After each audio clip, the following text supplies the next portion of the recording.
and we have to really escalate the noise we make so that we'll be heard.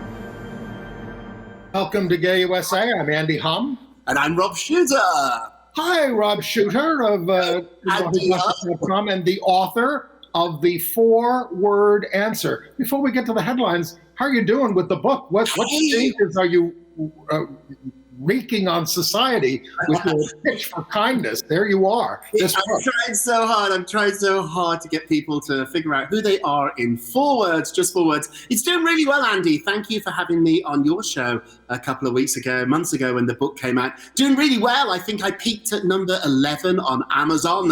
I think I'm still in the top 50. It's thrilling. People that grew up where I didn't really read books, let alone write them, so I'm super excited about it. I even sent a couple to my school library. If I can do it, you can do it too. Okay, the 4-word answer. So let's get to today's headlines. As you've heard about this Florida's Don't Say Gay bill in the schools, it's advancing. President Biden spoke out against it, calling it bullying. And by the way, Biden also got confirmed the first out lesbian ever in the United States to be an ambassador. Wow. The NCAA appears to be retreating on trans eligibility in sports, leaving the Penn swimmer a little bit in limbo. Well, we've got all those details. Yes. New York activists stopped Mayor Eric Adams from appointing a leading anti-gay minister to run the city's mental health initiative. My goodness. We're also going to be mourning the loss of Kim Corsano, who was the pioneering editor of the San Francisco Bay Times. Quite a story, quite a character. A European Catholic Cardinal has condemned his church's anti-gay teaching, and he's calling for job protections for LGBTQ employees. Wow. Speedscaper Irene Wust is making Olympic history. We've got all those details. And we're going to start off with Oscar history. 2 out LGBTQ actors are nominated for the first time, and a gay-themed documentary is the first to be nominated in 3 major categories. And we'll talk a little bit about the Olympics before we get to all that other news. So start us off here about the Oscars. Big excitement about the Oscars. They were announced just a couple of days ago. Lots of great gay LGBTQ people involved there too. So we're super excited about that. Also too, I think everybody's talking about, we always do this, the snubs. Were there any big snubs? It appears like people are angry that Lady Gaga did not get nominated for House of Gucci. Maybe the movie wasn't as great as what we hoped, but Lady Gaga's performance was certainly extraordinary. And also too, everybody's upset, Andy, that Jennifer Hudson did not get nominated for the Aretha Franklin biopic as well. What do you think? R-E-S-P-E-C-T. Yes, that's right. He ain't getting none. Look, they only get to nominate 5. It's a trade show. There are other shows. But let's talk about some of the history that was made. Ariana DeBose, who plays Anita, there she is in West Side Story, nominated. She's out, queer, nominated as supporting actress. There she is with her partner, whose name is, let me get down there, Jo Ellen Pellman. No, sorry, that's not her part. Hold it, that's not her part. That is her partner. One of the things that Ariana is doing is working with Jo Ellen Pellman, who's out, launching the Unruly Hearts Initiative to help young people connect with organizations that advocate for the LGBT community. But this is her partner. Okay, so let's talk a little bit about her. She has a great Broadway history. And she's so she was already a star, and now she's got an Oscar nomination. Yeah, I mean, she's the one that they're really pushing too. She hosted Saturday Night Live. I think some people don't realize when Oscar nominations come out, then there's this enormous push, almost like a political campaign to try and get the stars, the movies, everybody involved who is nominated a win. This is the one they're pushing from the movie. They think it's probably their best bet. And let's remember too, this was a role that won the great Rita Moreno her Oscar all those years ago for the original. So fingers crossed. I'm told that she's looking pretty good, Andy. This could be the winner. And Rita is in the movie as well. Executive producer as well. So if exactly. And she helped make it great. Yeah. By the way, DeBose is 31. She's a native of North Carolina, and she's Afro-Latina. And she's the first out LGBTQ woman of color to be nominated for an Oscar. And then there's, let's talk about Kristen Stewart, who's been, of course, a big star in the Twilight movies and is playing Princess Diana Spencer, in the movie called Spencer. This was not expected because she was slipping in the nominations. Yeah, that's right. So when the movie first came out, everybody thought that she was the sure bet. It was hers to lose. And slowly, as the days turn into weeks and months, people seem to lose interest in her. This was the dark horse. People were not quite sure if she was going to make it or not. The movie was not terribly well received, and the box office was not huge for it, which never really helps. But she squeaked it out, and I think this was the slot that it was going to be between her or Lady Gaga. It is Kristen Stewart. She's loved in Hollywood. I think people forget that she's been an actress since she was very young. I remember her in a Jodie Foster movie, Panic Room, and then obviously the Twilight franchise is just monstrously popular, and so she's nominated. She will be there on the red carpet. I'm not sure if it's going to be her year, but it's a good nomination. You know, I like the movie Panic Room, with Jodie Foster, and I've seen it actually a number of times, but I never paid attention who the little girl was. It's Kristen Stewart. I pinched myself when somebody told me. I was raving about her performance in Diana, and they said, well, you know her. And I was like, of course I do, from Twilight. They were like, oh, don't be ridiculous, from Panic Room. And I had to go back and take a look. There she is, been in Hollywood a very long time. These are really political, Andy. In my PR days working for J-Lo and different celebrities, I know that now the real hard work begins to try and get this nomination, turn it into a win. I think she's going to be out there doing it. So best of luck. Okay. And by the way, Kristen is engaged to screenwriter Dylan Meyer, another woman, and so that will be coming up. Now, the other sort of LGBTQ aspect is Power of the Dog. Hardly role models here. Benedict Cumberbatch clearly plays a guy who is homosexual and very repressed and very angry. And that's also nominated for Best Supporting Actor is Cody Smith-McPhee, as sort of a soft masculine character who gets gay baited by Benedict Cumberbatch and the ranch hands. I don't want to give too much away. I'm not a fan of the movie, but they are both nominated, and this certainly is a gay theme, but not one to celebrate. Right. I think they have the most nominations, 12, and this, by all indications, is the movie to beat. I think we can be a little personal on this show. My favorite movie of the year was West Side Story. I'd like West Side Story to take home the best movie, but I think it's going to be. I cried all the way through West Side Story. Loved it. Well, Stephen Sondheim had just died, and I was hearing these lyrics, and I know that he says they weren't his best, but it was very moving, and it was so well done by your buddy Steven Spielberg. Tell us about him. That's right. So Steven Spielberg is now being nominated 8 times. So this is one of the most nominations of all time. He's had such an amazing career, from E.T. and Jaws all the way up to Lincoln, and so 8 nominations. In 6 decades, in 6 different decades. Every single decade he has been nominated. I'm not sure he's going to win it. Jane Campion is the favourite, but it's good to see him up there too. Also, we were talking at the top of the show about Scrubs. The great Tony Kushner, who I think did such an amazing job adapting this script. was not nominated. So people are talking out about that too. Tony Kushner did not get a nomination. Ooh. I guess you would call that an adapted screenplay for sure, because adapted from the play, adapted from the movie, but it's a somewhat different film, as a result of his very fine work. All right, and then then there's this documentary called Flee, Flee. It's nominated for Best Animated Feature, Best International Film, and Best Documentary. So it's about a gay Afghan academic in Copenhagen opening up for the first time about his harrowing experience as a child refugee.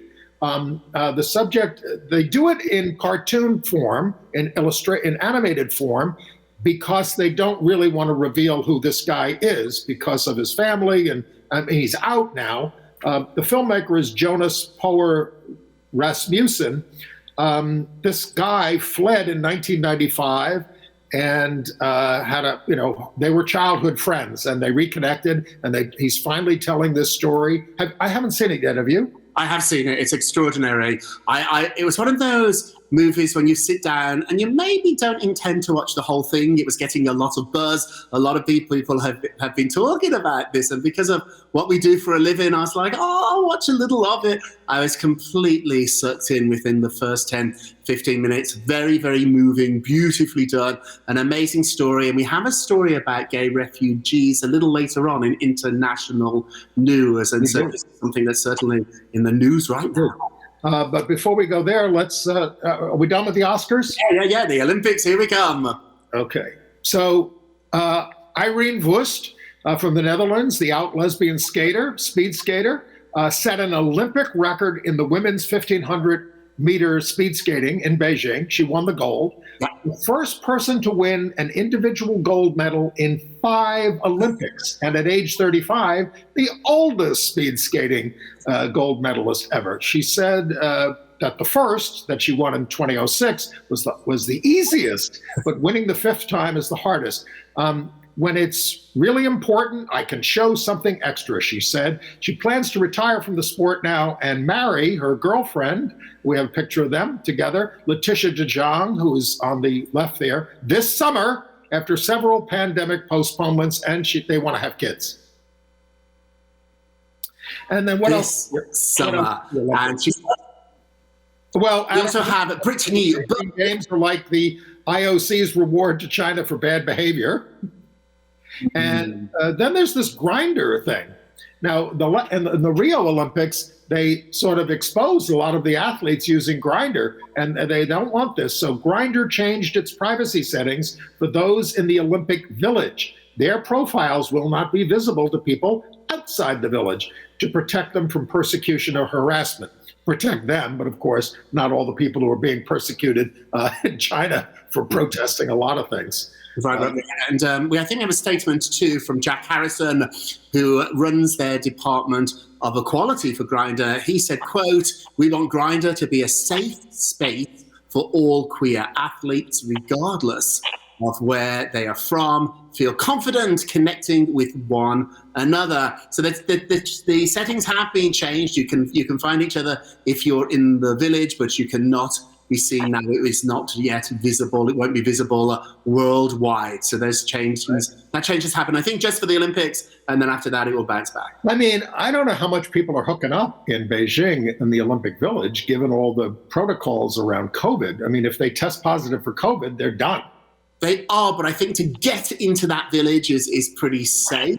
And so a few reporters who I know who have covered Olympics in the past said it is quite an activity place to be outside of the sports events. I'm trying to put that in as nice a way as I possibly can. So I think people get busy at the Olympics, if you know what I mean.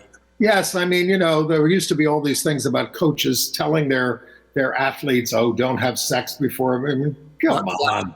Not till after you win a medal. You win a medal and then you are free.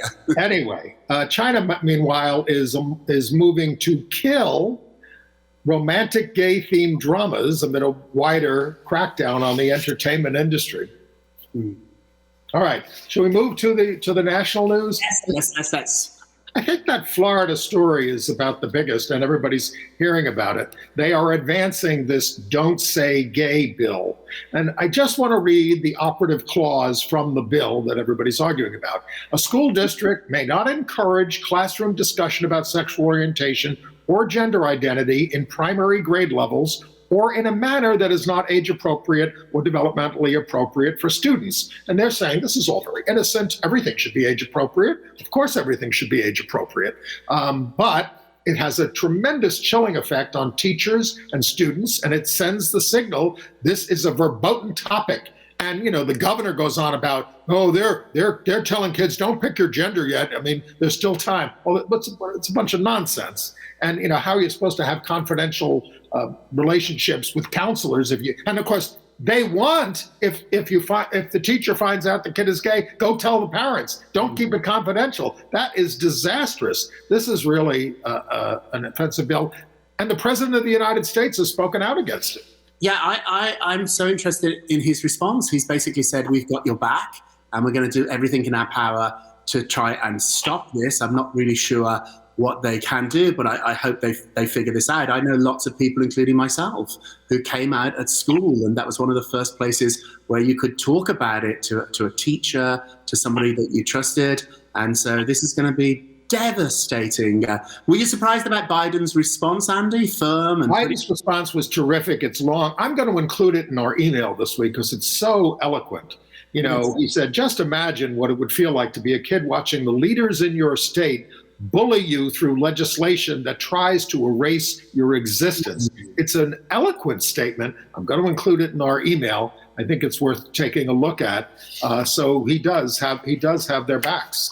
He has their backs. Not the wicked Ron DeSantis. My goodness. He doesn't. Yeah, it's wild. But moving to a better story, a nicer story. In Arizona, the state has introduced a bipartisan bill to support LGBTQ rights. A bipartisan group of Arizona lawmakers have announced that they plan to introduce legislation which would be the first time in that state that they protected gay and transgender people's rights against discrimination in business from landlords and employees. They do believe that this bill is up against stiff headwind, but they're going to try really hard to get this across the finish line. They said they're not naive about it.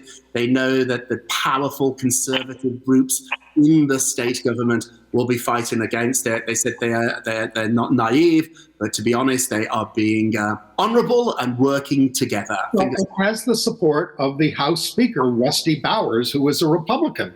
Yes. And I'm going to give him a lot of credit this week. He blocked a bill that would have given the legislature the power to unilaterally reject the results of an election. He said, this is ridiculous. We're not doing this in Arizona. I mean, they're doing it in a lot of other states, and the Supreme Court doesn't seem to care.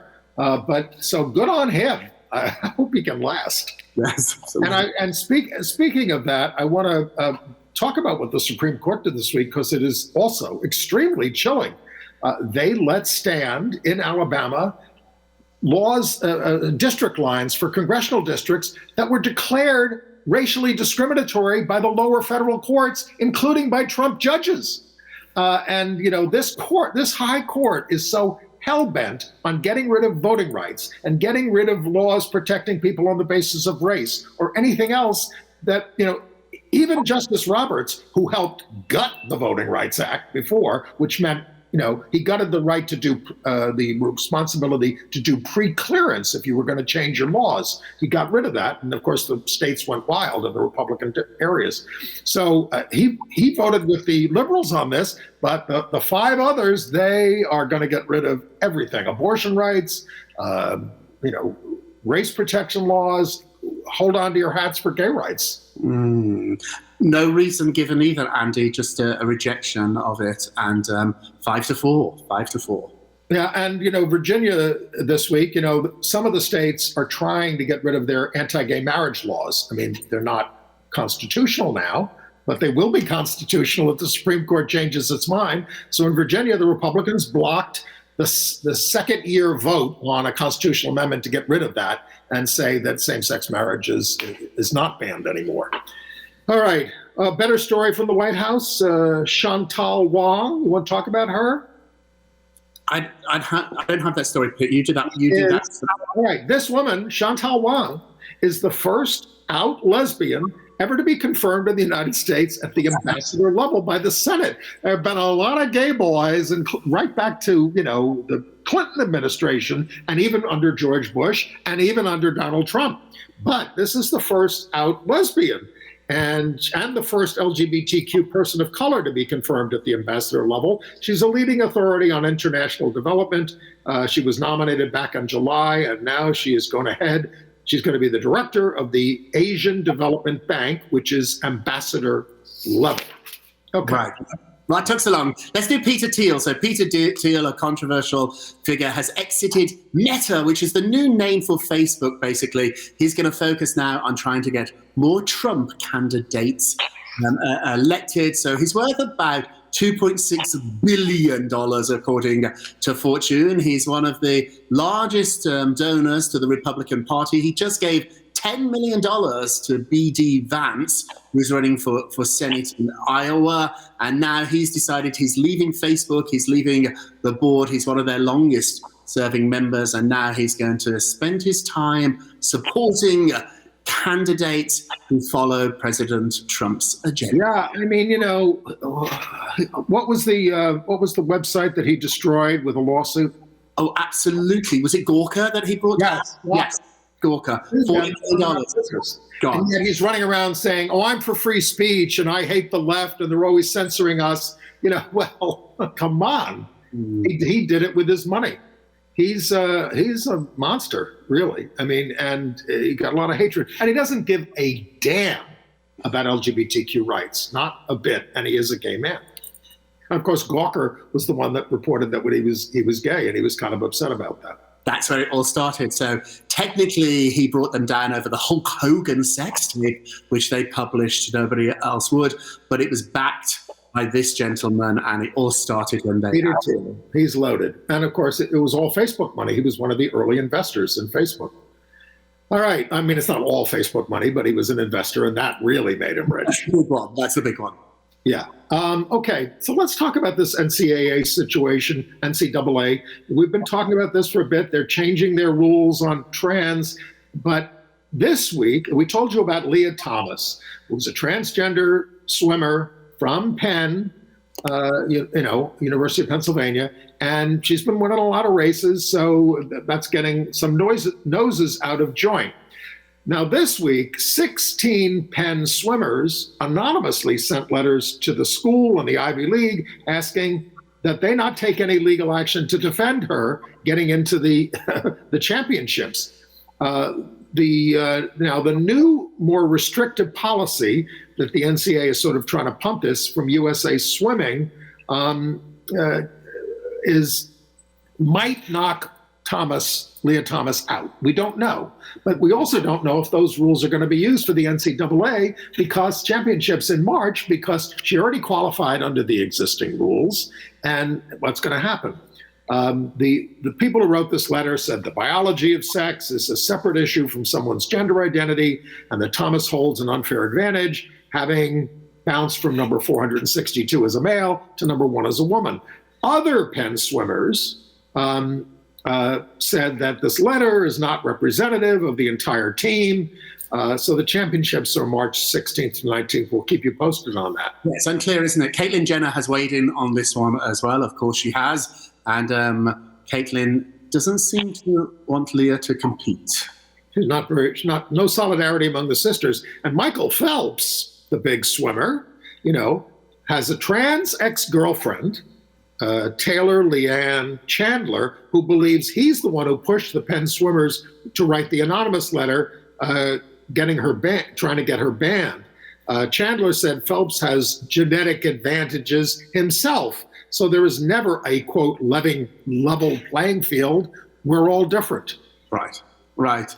Let's do the Kim Corsano story. So rest in peace, Kim's the former editor of the San Francisco Bay Times. Kim, a longtime publisher, also editor of the San Francisco Bay Times, an LGBTQ newspaper, known really for just being this amazing editor, but also too for suing the former chief police who tried to suppress the publication. She died on Monday at age 68 years old.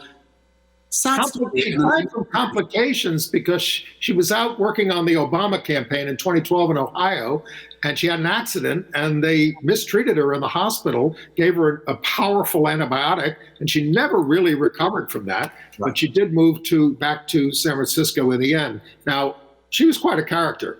Her colleague, Tim Kingston, recalls her as, I'm going to read this, wondrous, infuriating, generous, bloody-minded, devious, mean, determined, obstinate, on point, and occasionally certifiable. Sounds like a lot of fun. I'm going to write that for you, Andy, when that awful day comes. It's a great... Politicians from Cleve Jones to Nancy Pelosi had to get down on their knees and beg for her endorsement.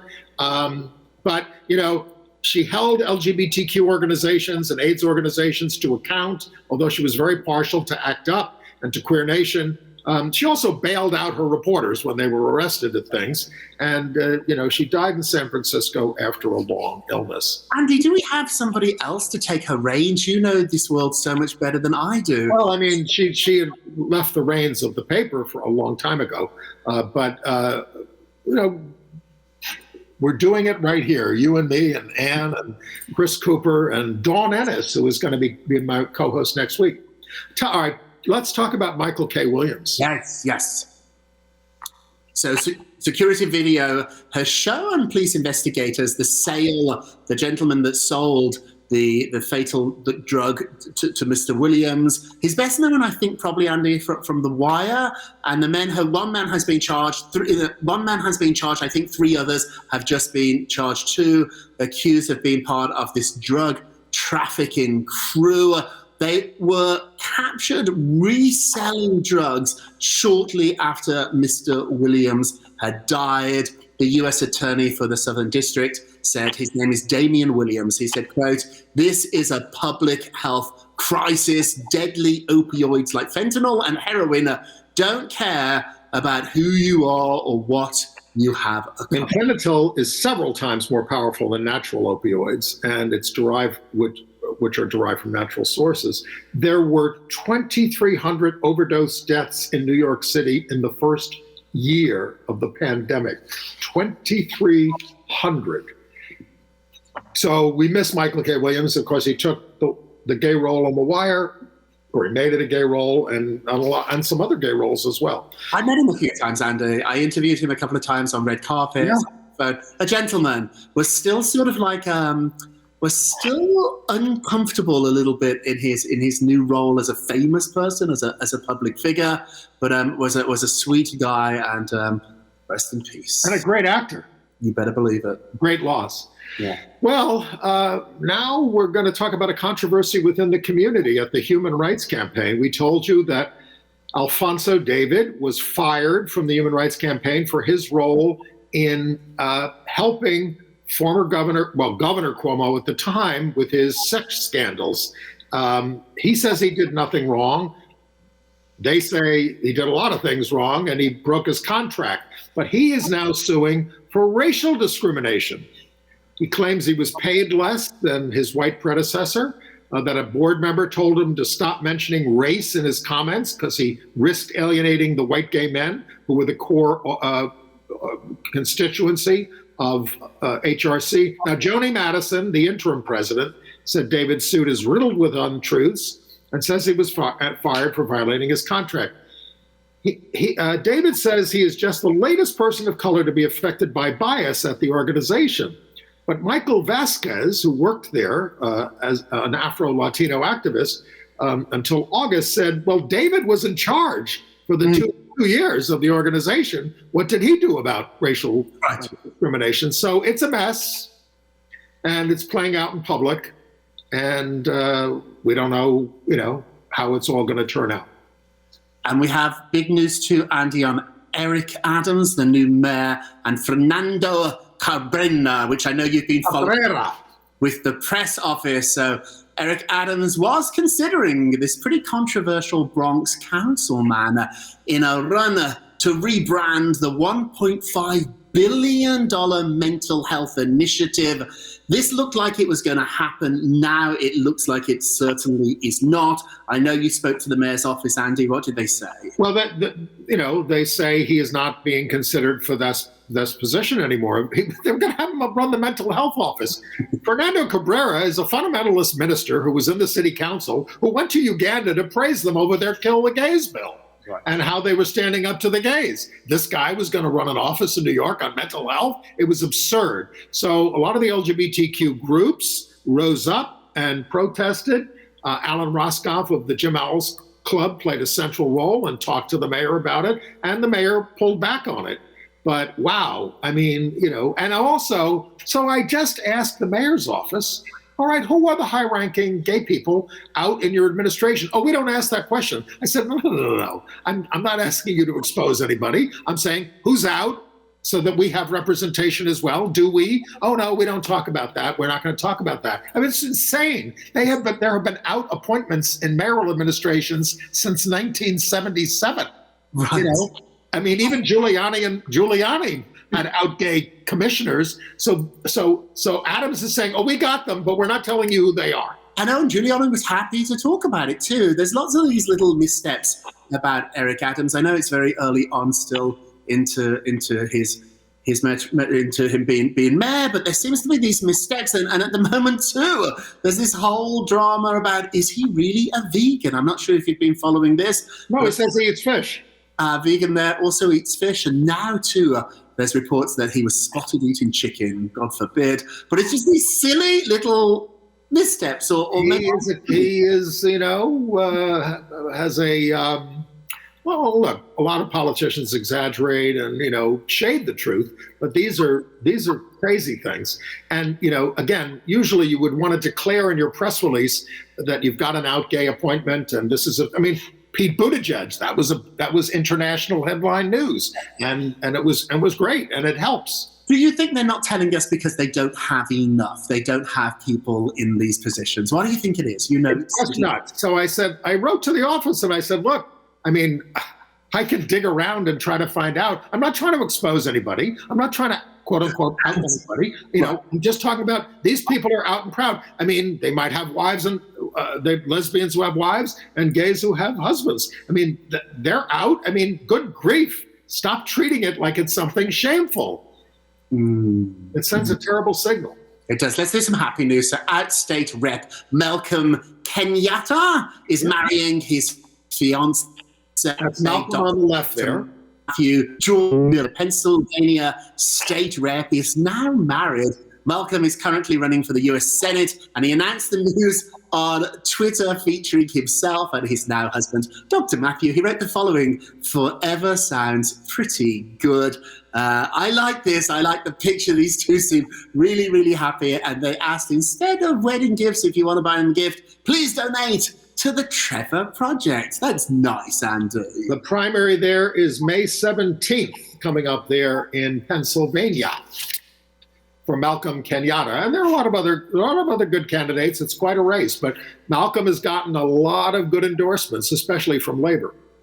All right, South Dakota, Governor Kristi Noem, another wicked one, did sign the bill banning trans youth. And in New York, the advocacy groups are pushing a comprehensive sex education bill statewide, LGBTQ inclusive, and covering issues in sex education like consent and sexual harassment and things like that. It's not just the birds and the bees anymore. All right. Here's a development in New York, and we're not New York centric here, but STAR, the Strategic Trans Alliance for Radical Reform, filed a suit against Governor Hochul, saying, you want to build a beach down on the piers where where we hang out and everything. That has historic interest to the Black LGBTQ community and Latino, and they got a court order, a temporary restraining order. This is Mariah Lopez behind this, and a judge in Albany said, no, you're going to have to conduct this historic review, before you build your beach down there. I've walked past it. I think a beach there would be lovely for us all to enjoy, including gay men, lesbians, and the gay community. Well, there was always a gay beach there. It was just, people used to sunbathe nude on the piers, right? That's right. Those days are gone. But I love that they're fighting back. Okay. All right. Let's go to West Virginia. Not much of a chance for a Democrat in a U.S. House race there, but somebody has to do it. So Barry Wendell, 72 years old, that's him in the foreground, a gay man married to a rabbi, has stepped forward in the 2nd District. They have a May 10th primary with Democrat Angela Dwyer, who is a Black woman also running. Wow. I like what you said at the top. He said exactly the same thing, quote, someone had to do it, and I just felt like I needed to step in. But that's so important, and this is happening around the country on school boards. Don't just watch what they're doing, because the Republicans are running candidates for every local office. They're trying to take over the election apparatus. I heard the people in Wisconsin yesterday on MSNBC talking about how they're running people. You've got to step forward and run for school board and all these things. Think about it out there, folks. Okay. All right. TikTok has a new policy to protect trans people. It bans dead naming, misgendering, misogyny, and the promotion of conversion therapy. And the changes were pushed by GLAAD and Ultraviolet, which is a national gender justice advocacy group. All right. And in Oklahoma, the governor issued an executive order to block any court order for trans sex markers for changes. I mean, how much do they hate us? And our people, it's just terrible. Lambda Legal is on it, as they are in Tennessee. Are we moving to international news? Yeah, let's jump in. Let's head up international. What do you want to do first? Well, how about that airport? It's my favorite story of the week. So the Indian Parliament is trying to change the airport that goes by the code name GAY. So they have a parliamentary panel set up, and they're very upset about the code names for the airport. They say it's a historical site, a religious site, and they just have figured out what GAY means. They're suggesting that they change the name to YAG Airport. But this might be more difficult than they think, because according to the civil ministry, they have to show the reason for changing the name, and one of the most important reasons is air safety. So I'm not sure that anybody is unsafe flying into gay-coded airport, but nevertheless, they are trying to do this right now. Well, if you really want to go to a gay airport, you go to San Francisco, where they have the Harvey Milk terminal. Touche. That's right. Wow. And, they should look into the pluses of being a gay city. Anyway. All right.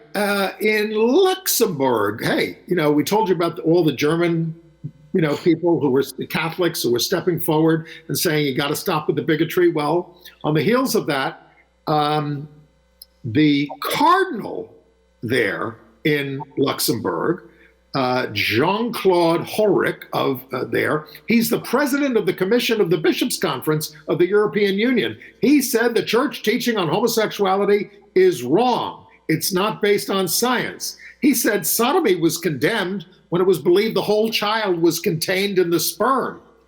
That's true. He also said there is no mention of homosexuality in the New Testament, just some homosexual acts, which were then partly pagan ritual acts. This is a very sophisticated analysis from him.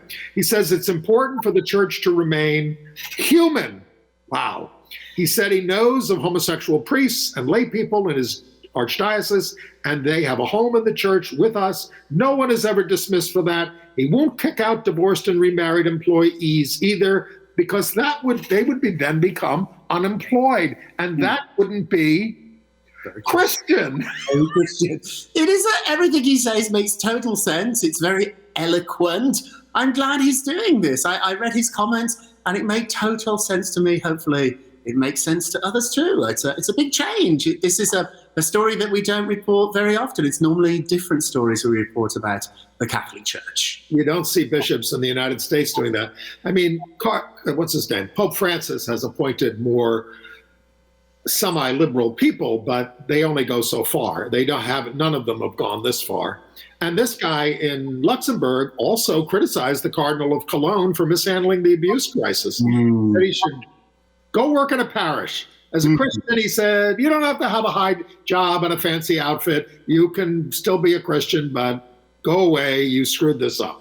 It did. We teased this story at the top of the show, Andy. A Frankfurt shelter is now offering queer refugees a much-needed safe place. So having been forced to leave their country and start over, as if that's not hard enough, asylum seekers who are not heterosexual are finding it even more difficult. Now in Frankfurt, a shelter is leading and leading the way in finding safe spaces for queer people. One refugee said, I was spat on. One queer refugee also said things would have been really, really bad had security in the shelters not stopped this attack.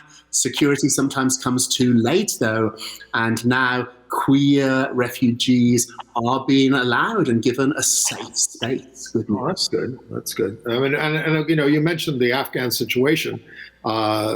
It's terrible for LGBTQ people there. They're being hunted and killed. So we're trying to do something about that. But staying in Germany for a second, the German Archbishop, prominent, Reinhard Marx, he came out for married priests, not just for sexual reasons, he said, but so people can be less lonely. Priests. All right. In Canada, the Conservative Party leader, Erin O'Toole, was ousted by his caucus. That was triggered because he supported the bill banning conversion therapy, and that's too much for them. He tried to be a compassionate conservative, more open on gay rights and reproductive rights and unions, and his ouster was seen as a boost for Prime Minister Justin Trudeau of the Liberal Party. All right, now take us back to the home country.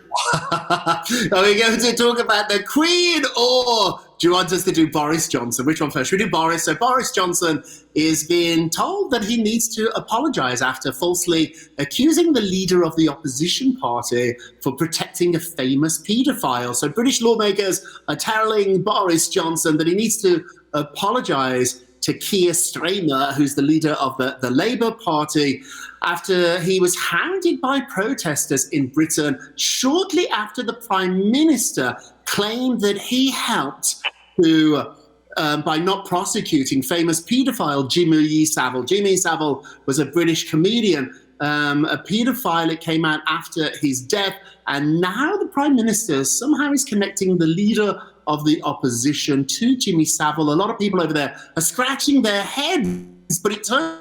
Well, Keith Starmer, the leader of the opposition, was the days of the prosecutions. And, you know, he had nothing to do in particular with this case. It was handled at a lower level. But then now they're saying, oh, you didn't prosecute Jimmy Savile. You didn't even know anything about it. So, I mean, his top policy aide, she said, that's enough. And she was very loyal to him. That's enough. I quit. And if enough people sign letters saying we want him out, I think they need 52, 54 members of parliament, then there'll be a vote on whether or not to remove him as leader of the party, and then you'll have a new prime minister. And it's about time, you know. But it's changing, Andy. It's changing. When he was elected over there, it was a landslide. Let's be honest about it. People were shocked by how well he performed at that election. It has been eroded over COVID, and there was a big scandal recently about parties at 10 Downing Street while the rest of the nation was locked down. And so for the first time ever, Boris looks like he's a little bit on the ropes. It could happen. He is. Now, how about the Queen? Her 70th anniversary on the throne. 70th anniversary, the longest reigning British monarch of all time. Andy, I think she has 2 more years to go before she beats, I think, Louis XIV of France. Oh, yes, that's right. Whoever knew about Louis XIV's record? I didn't start when he was 10. She's got to hold on for 2 more years. And I think 98 days as we tape this. I'm not keeping record. Absolutely, I am. So she celebrated over the weekend. She had quite a private reception. So she's at Sandringhurst at the moment, and her family were not included in this. It was locals and people from the village. She came out, she cut the cake. Eagle-eyed royal watchers noticed she was using a cane. However, it wasn't her usual cane. It was a cane that belonged to her late husband, Prince Philip. Now, later on this year, in June, the whole country are going to be celebrating for 4 days her platinum jubilee. Lots to celebrate, but also too lots of questions. Will Harry and Meghan be there? What are they going to do with Prince Andrew? So I'm sure they will hopefully sort those out in the next. But she did make the move, saying that I want Camilla to be queen consort and crowned with Charles in due time, in the whatever when that happens. Now, I did read a story this week that they have actually put in place a sort of a procedure for how Charles might succeed before her death.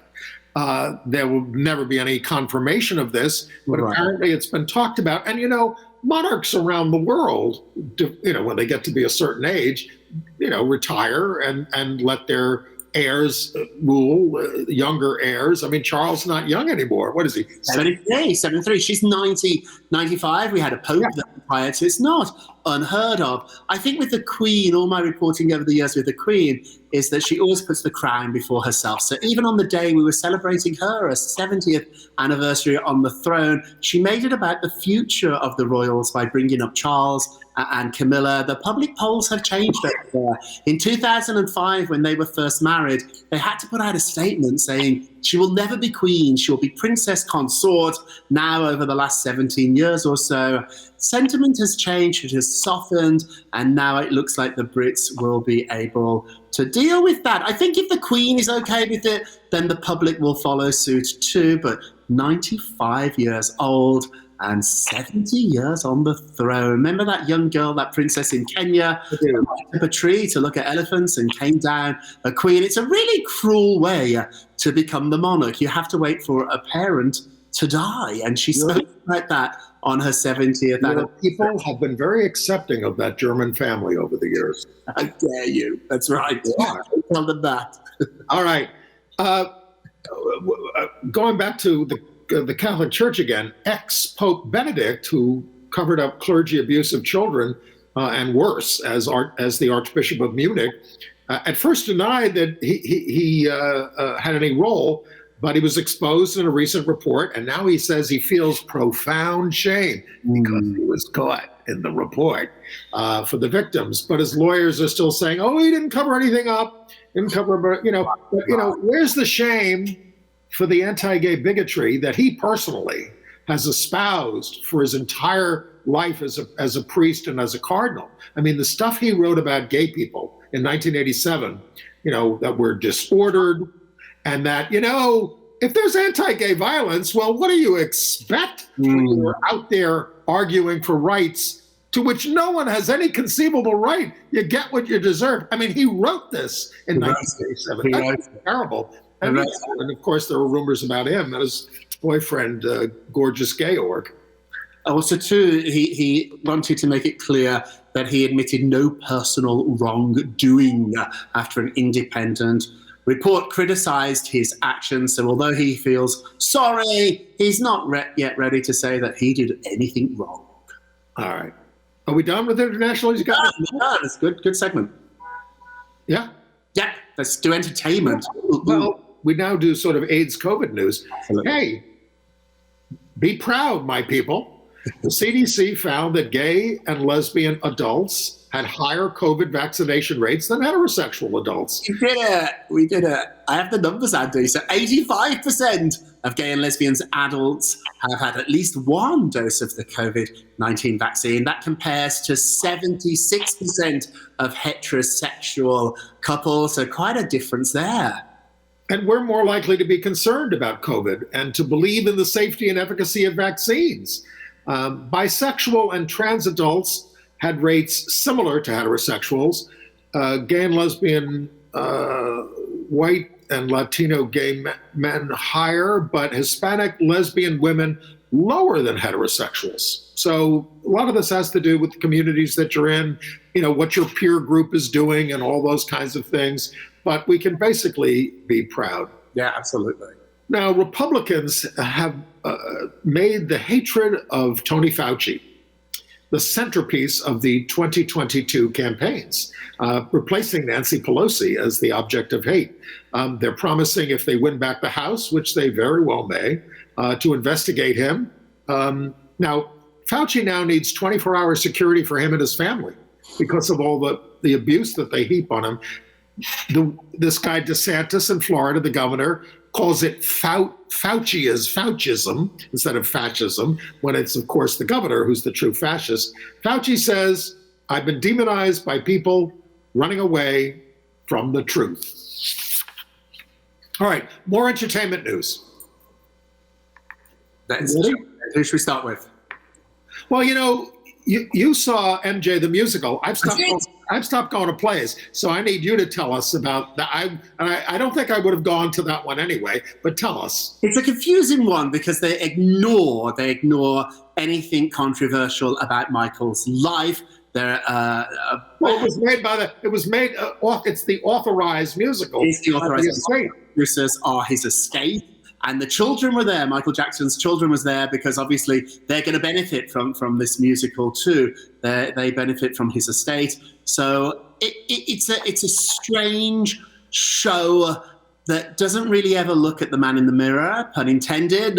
The music is still that Michael Jackson soundtrack that we've been listening to for many, many years. It's beautifully put together. The dancing is beautiful. I think the mistake they made, Andy, was trying to tell a story. I know there's a really successful Michael Jackson show in London and in Las Vegas that just recreates his greatest hits and doesn't even try to do a story.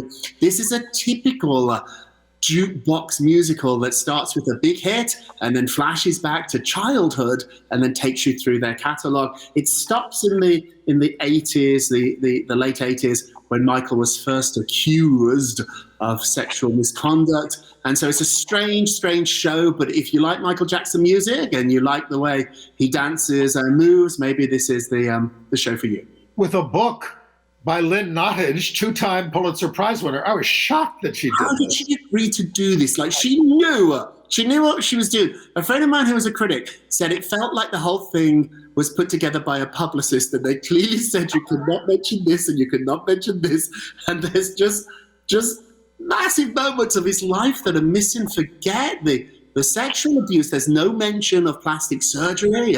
There's barely any mention of drugs. And if you left that musical not living in the world, you would think Michael was still alive today and still the king of pop. It ends with a peak.